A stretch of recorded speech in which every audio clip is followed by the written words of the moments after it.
పెద్ద అయిన తర్వాత ఆయనకి 8 మందితో వివాహమైంది. 8 మందిలో ఎవరితోనూ ఆయనకి గాఢమైన అనుబంధం లేదు. అంతా వాళ్ళు భర్త అనుకున్నారు, ఈయనెవరిని భార్య అనుకోలేదు. అందుకే కృష్ణుడు బొమ్మ దగ్గర కానీ, కృష్ణుడు క్యాలెండర్ దగ్గర కానీ పక్కన ఎవ్వరూ ఉండరు, ఆయన ఒక్కడే ఉంటాడు. అదే రాముడు ఉంటే పక్కన సీత ఉండాల్సిందే. మొత్తం పట్టాభిషేకం, అది పెద్ద సెట్టింగ్, అందరూ ఉండాల్సిందే.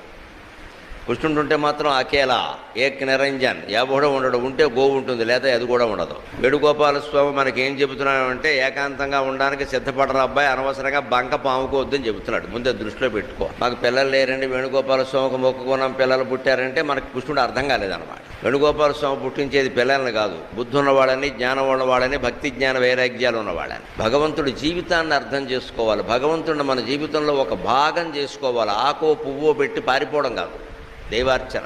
అందుకని కృష్ణుడు తన జీవితాన్ని జీవనంగానే భావించాడు, ప్రవాహంగానే భావించాడు. నీటిలో ప్రవాహంలో బిందువుల్లాగే ఎంతోమంది కలుస్తూ ఉంటారు, వెళ్ళిపోతూ ఉంటారు. 80 మంది సంతానం కలిగారు ఆయనకి. 8 భార్యలు ఎందు 8 పదులు, 80 మంది కొడుకులు, ఒక్క కుమార్తె రుక్మిణీదేవికి.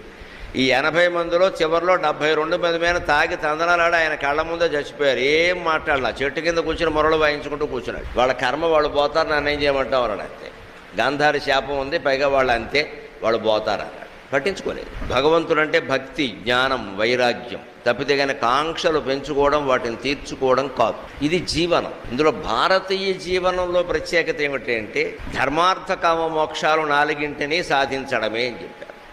మనం ముందు ధర్మంగా ఉండాలి. ఆ ధర్మం ద్వారానే అర్థం, డబ్బు సంపాదించాలి. అర్థం అంటే డబ్బు.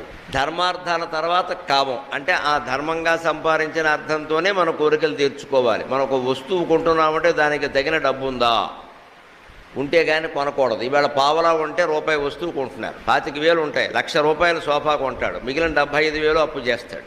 25 లక్షలు కూడా ఈయన దగ్గర ఉండవు. ₹1,00,00,000 అపార్ట్మెంట్ కొంటాడు, అవన్నీ ఈఎంఐ పెడతాడు. ఇదే దరిద్రం అంటే. నీకు నిజంగానే ₹1,00,00,000 ఇల్లు కావాలంటే నీ దగ్గర 75 లక్షలు నిలవ ఉండాలి. అప్పుడు 25 లక్షలు అప్పు చేయి, తప్పు లేదు. మనం ఎటువంటి తెలివైన వాళ్ళు అంటే పావలా పెట్టుకుని 30 అప్పు చేస్తాం. బతుకులు నాశనం కాకపోతే ఏమవుతాయి? పుణ్యక్షేత్రాలకి, దేవాలయాలకి జనం ఎందుకు పెరుగుతున్నారంటే ఇందుకే. బతుకులన్నీ నాశనం చేసుకుని ఆందోళన పెరిగిపోయి, బీపీ పెరిగిపోయి, షుగర్ పెరిగిపోయి, ఆ దేవుడు ఏమైనా తీరుస్తాడేమో. అప్పు చేసే ముందు గుళ్ళోకి వెళ్ళావు నువ్వు? పెద్ద